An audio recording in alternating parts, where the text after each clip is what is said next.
Hello, everyone. I'm so excited to have Jennifer Ackad here with me. Now, Jennifer is a certified transformation coach, yoga therapist, and life seeker. She transitioned from a career of mechanical engineering to follow her calling, and she has a pure passion of everything that touches the human being and its potential. By body consciousness and awareness, and by everything that allows each one of us to express our natural colors, all the while giving back to others. Jennifer's mentoring programs are intimate containers where women rebirth into a life of more power, authenticity, and alignment. She accompanies women to create space in their bodies and in their lives in order to reconnect with the wisdom, truth, and answers they hold inside. She deeply believes that when women reconnect to their intrinsic value, feeling safe to the rest in their innate sacred power, they experience life in a much more authentic, fierce, and creative way, embodying their gifts all the while empowering other people. Thank you so much for being here. I'm so excited to have you, Jennifer. Would you be able to tell us a little bit more about your journey into coaching? Yeah, sure. What more specifically would you like to know how it started for me? Yes, because you went from a corporate career into something more spiritual, more embodying the Mm. whole being. How did that even happen? Yeah, it's quite a shift. It's quite a shift to go from something that's so rational and mind oriented to something that was so unknown, and it really required that leap of faith.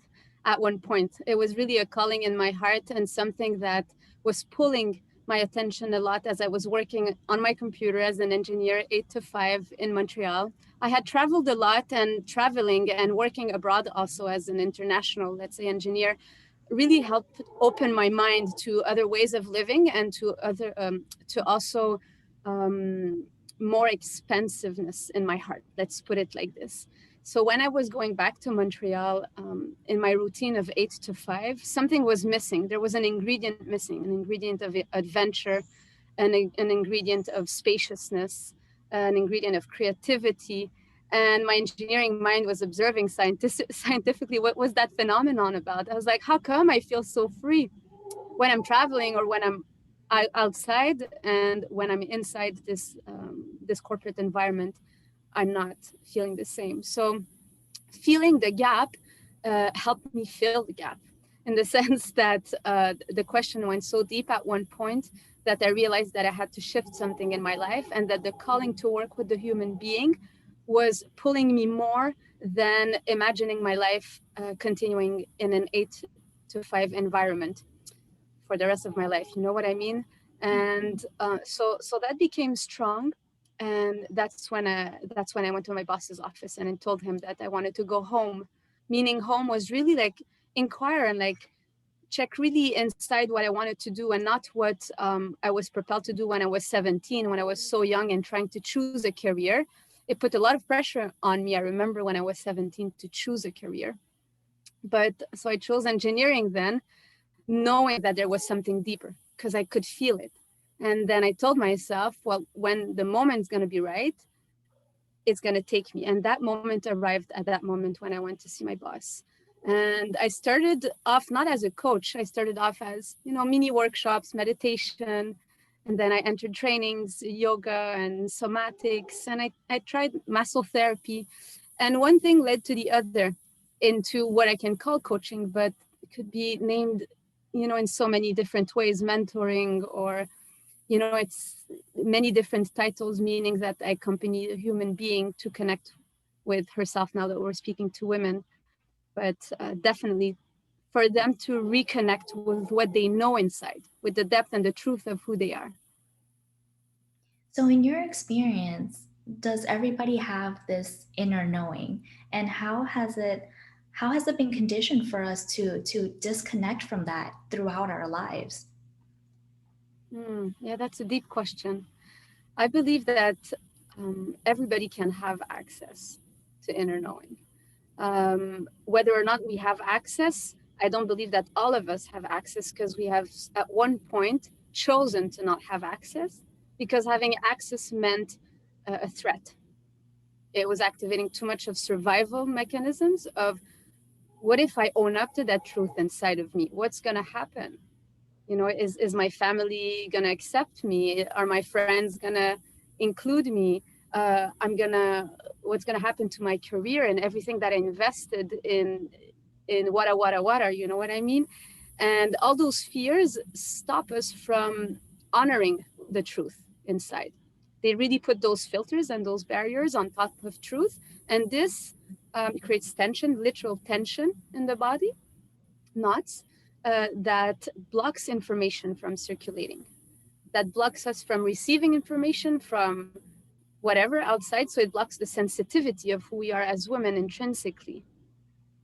But when we start realizing this, and we've walked the normal life and hit a few walls on the way and entered a few depressions, we're like, wait a minute, something I'm choosing as actions is not aligned. There's a deeper calling that happens, and you start inquiring, why am I here? And like, is there something else? Can I be more creative in my life? Can I be more alive in my life?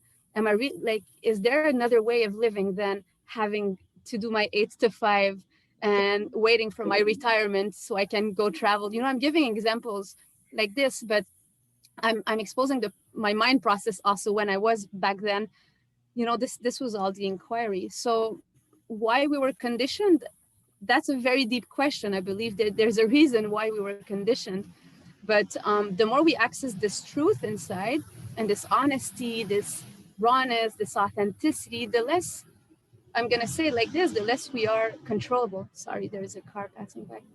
The less we are controllable, the more we take responsibility for our lives, and we ride the waves of our lives. We really take ownership of what we want to create. And by taking ownership, also we have to realize that we are designed in a certain way. That yes, we have dreams and we have visions, but we are designed in a specific way to carry those dreams forward. And it's about bridging those dreams and those visions with who we are as bodies, with our DNA, um, with our gifts. And I insist on this word responsibility, and responsibility, not the way we tend to see responsibility as, an obligation and something that disconnects us from who we are, but really a responsibility, meaning that when opportunities present themselves, you receive the information and you go and you serve that wave. You go and you take that opportunity. You take the actions that are required. And then when you take those actions, fierceness awakens. You receive energy, and then you give back naturally. Then it becomes that way of living, of feeling that connection with who you are, and you fall in love with that game. You fall in love with the game of appearing more, because as you appear, uh, you give more. You give more, you appear more, you give more. Thank you for sharing. As you're speaking about your process, it's a very similar process that I've gone through myself.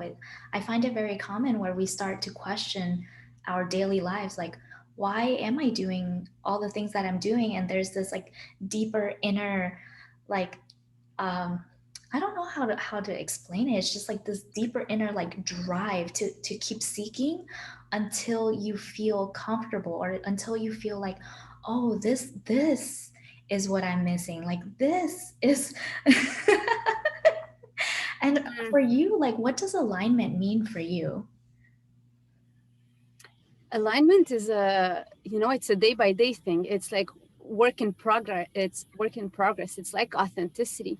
It's alignment means, somehow the definition doesn't want to come obviously from my mind, so let me feel into it a little bit.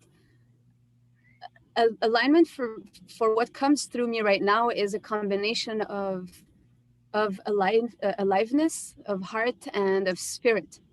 So something ignites you.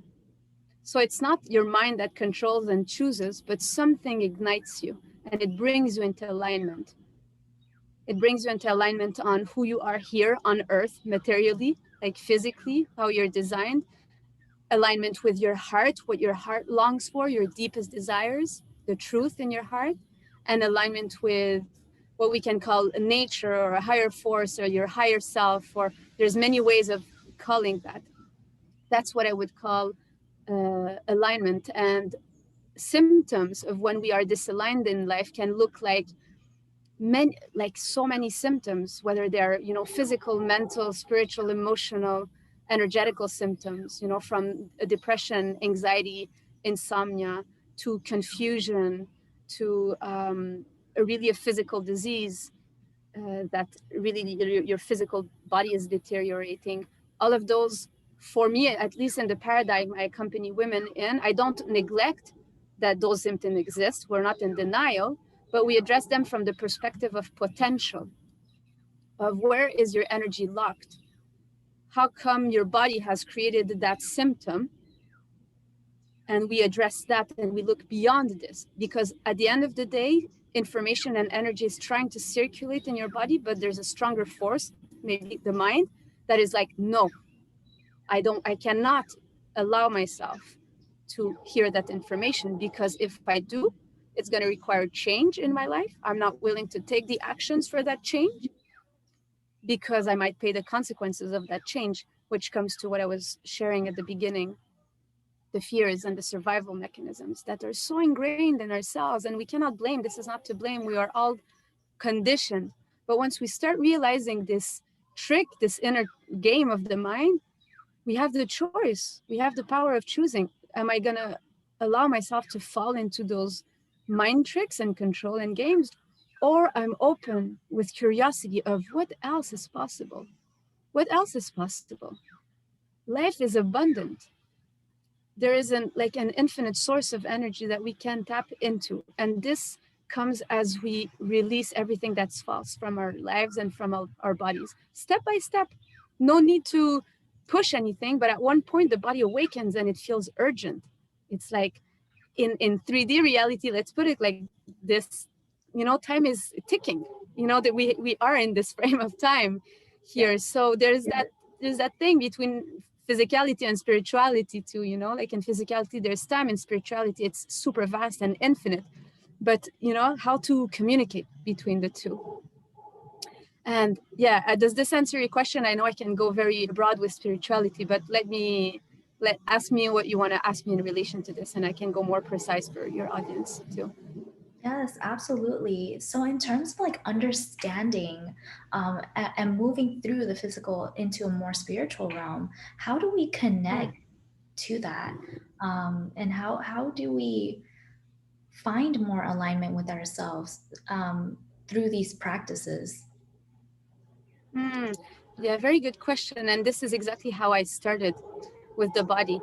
So, because I was traveling a lot, I was seeking a lot of freedom back then.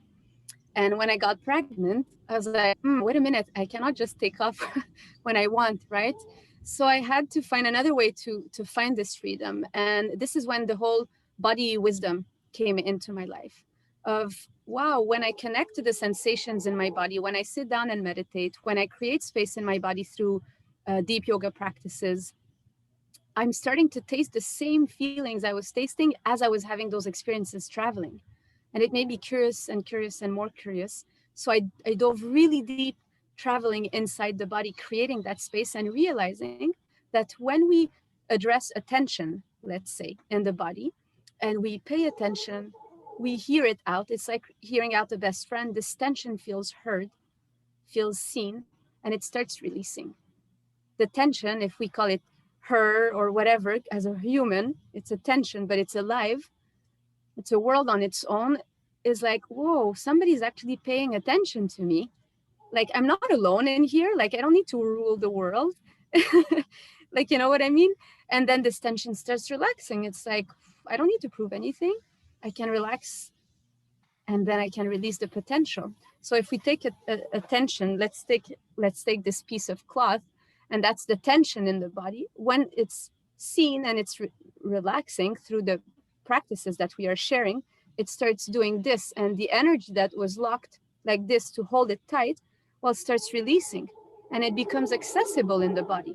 We fill our own bank, body, which is a vessel, a bank of our energy.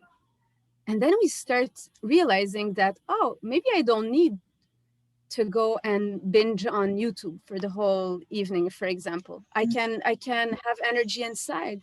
Maybe I don't need to, I don't know, I can name so many compensations, and again without judgment, but this is just human.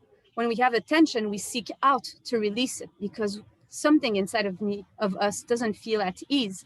But once we start filling ourselves from inside, cultivating that energy, cultivating that love and that presence, while something relaxes and we're not hungry as much anymore to seek outside. We start inside, fill our cups, fill our vessels, and then something new emerges. A new way of living starts emerging that comes from within and out. I love that you mentioned the release intention. For me Mhm. personally, like I used to feel a lot of anxiety coming up, and my mind was always in the future. I was always thinking about, oh my God, what am I gonna do in the future? Oh my God, I have to be like at a certain point in my life by now, and not allowing myself. Like there was this deep fear of like not um, of letting go and I had this perception of like my life is supposed to look like this. So then I was constantly in motion. I was constantly doing. But when you were speaking on like going inward and letting that tension go to feel safe, I remember doing that at one point. I remember saying like, why, why am I chasing, and what happens if I don't reach that point? Right, like am I going to be okay with myself if I don't ever reach that point? And when Mm, I let that go, it felt like I was no longer thinking about it. I was no longer anxious about it. Is that what you're referring to as like letting the tension go, holding safety in yourself rather than externally? totally. It's totally about holding inner safety in yourself and not from creating safety from the mind, using other thoughts to create a sense of safety, but really feeling that intrinsically we are designed to feel safe. So when in the body, for example, when we connect to our pelvic floor and we reconnect to that pelvic floor's breath and the sacrum breathing and our wombs breathing and creating that space, there is something that rests really profoundly in us. And then safety appears. Like it just clears the mind. It gives clarity of like, why was I worried? Like there's, it just brings that space of like, I'm actually safe. I'm actually protected. I'm actually provided for.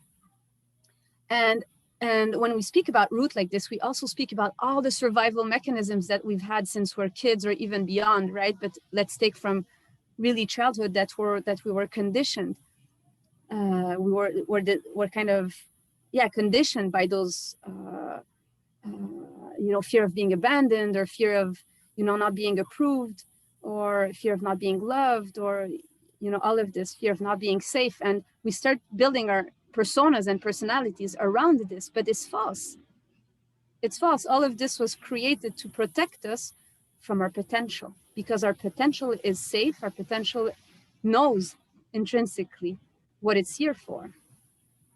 But it was threatening to own up to this as kids. We had all those dynamics and families and all of that. This is a huge topic, right? But we had all those dynamics.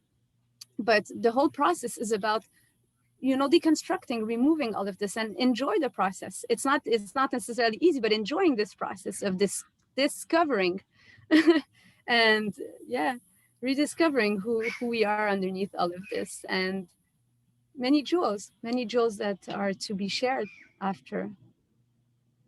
Is there like a timeline that you experience these healings, or is it different for each person? Hmm. Timelines. I mean, I think it's multidimensional. If we start entering those subjects right now, when a part of ourselves, or when, let's say, a wound is ready to be seen, it's seen. How We does it? we we, we can't we can't really force it. It's consciousness heals, love heals. So when at one point we get super fed up about something, I'm gonna that's the let's say the most common thing that I've observed within myself or within others, is at one point we're fed up of something, of a pattern, of a situation, and we hit that wall and we're like, I can't stand this anymore, like enough. And when this enough comes from that, that gut feeling of enough, a new door opens, a teacher appears, new situation appears, something happens that is gonna give you a hand, and is going to tell you, whether it's physically or in a different kind of message, come, there is another way, because you've asked. Like, there's a deep prayer, it's sincere. When it's sincere, the opportunity presents itself. When it comes from the mind of perfection, of like, oh yeah, there's this part, I need to be this, and it's healing stems from a place of perfection, it's not healing, it's an ego trip somehow. But genuine healing, whatever timeline, and we can connect to different timelines, yes, but I would not like to bring this in right now. I really want to stay like the most down to earth possible.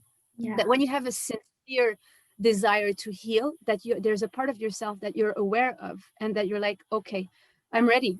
I'm ready to let it go. I'm ready to see what's behind and beyond this. Then yes, prayer is answered, opportunities are presented, and your action is to say yes. Your action is to receive and to say yes. Break the comfort zone, let go everything that was composing this pattern, relationships, habits, whatever it was, and then a new you is being born, and that's the process of authenticity. Wow. And that leads into abundance, because I always feel like when you are aligned with yourself, abundance comes naturally, it flows to you. So can you give us an example in your personal experience, like what abundance looks like for you, and when you found alignment, how that came about? Yes. So again, alignment it's an ongoing journey. So let's when I first started tasting alignment, and it came sporadically at the beginning, and more, it's, let's say, it's not a permanent state, because it comes and it's like we always go deeper. We always go deeper, right? I just want to insist on this, because we're never really there. It's the love of the path that keeps on carrying us, and not the destination of reaching, you know.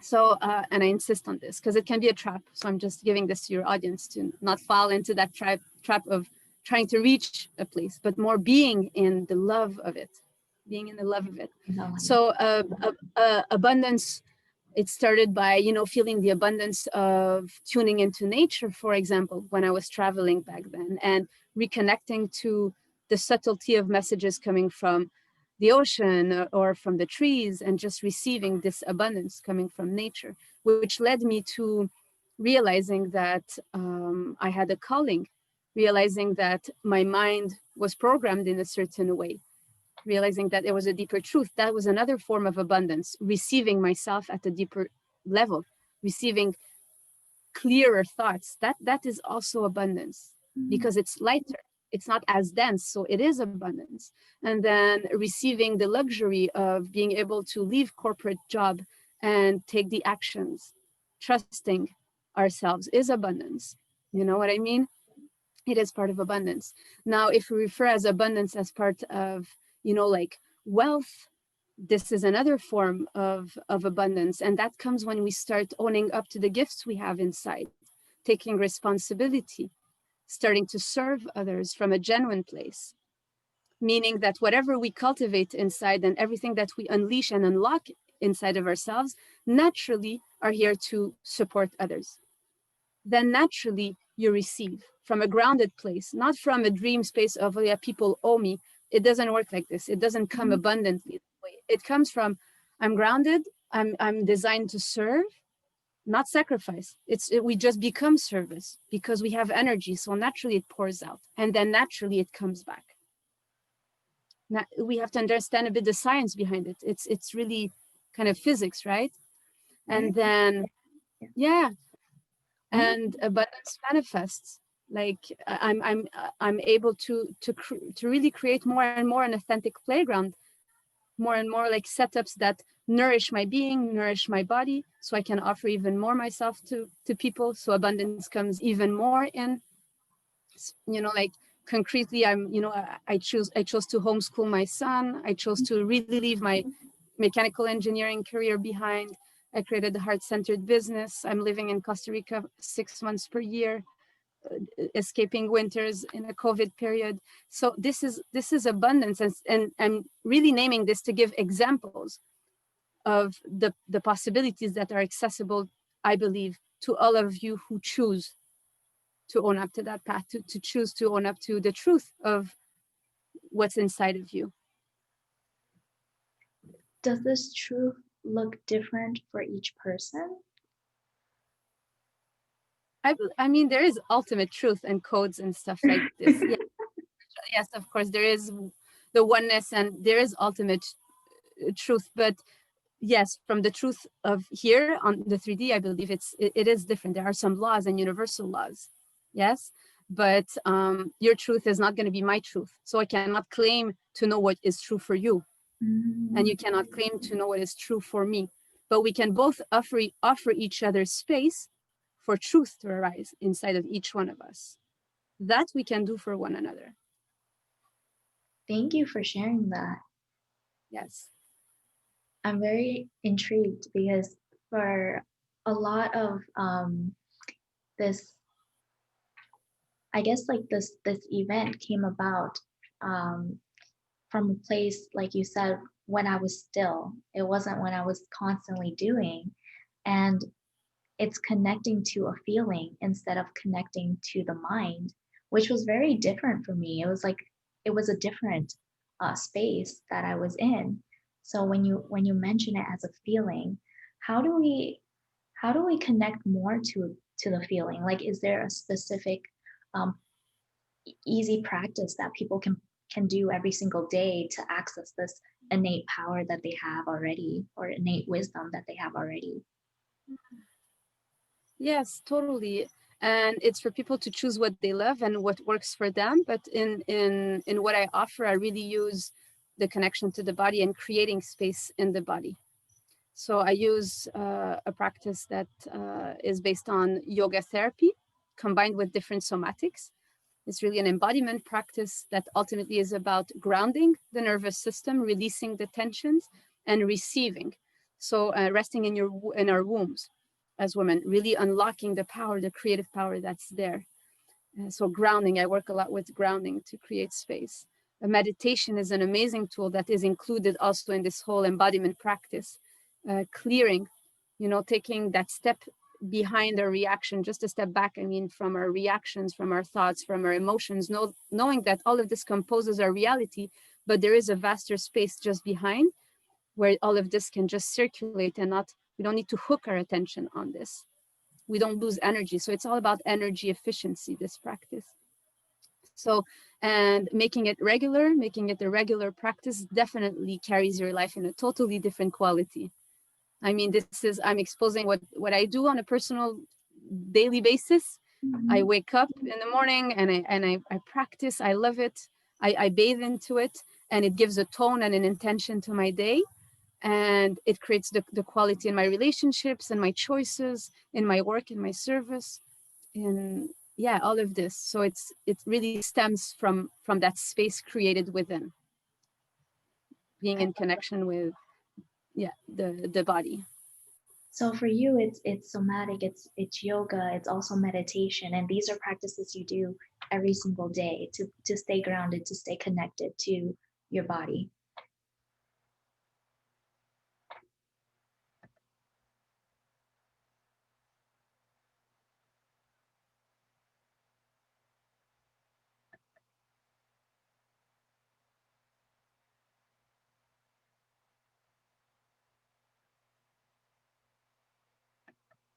Mm.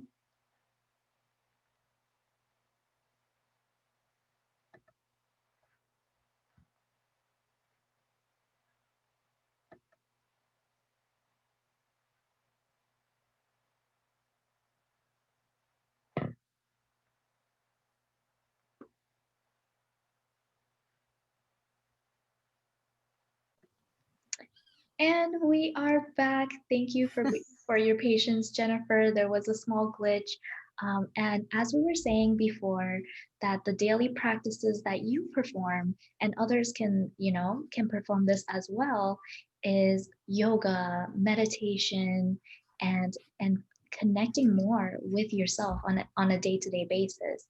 Um, and thank you for sharing that. And we are nearing the end. I'd love to know what you have for the audience who are joining us today, for to empower them on their journey to alignment.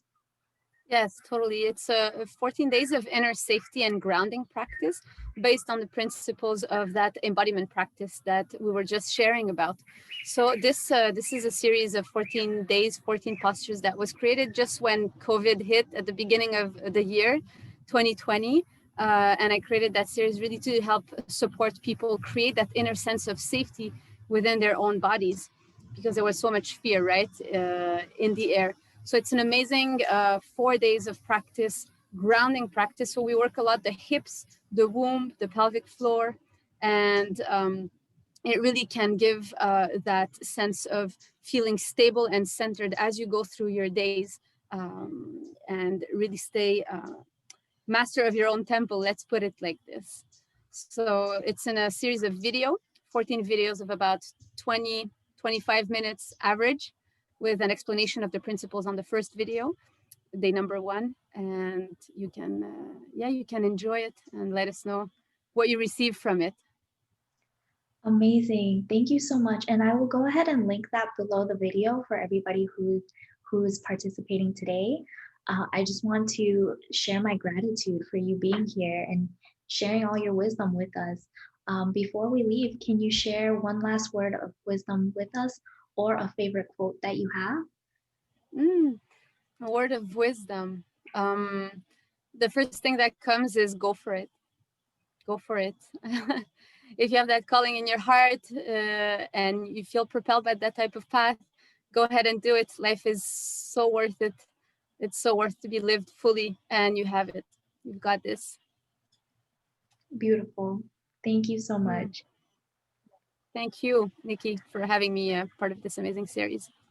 It has been my absolute pleasure. And for everybody else watching, go ahead and take advantage, and we will see you in the next episode.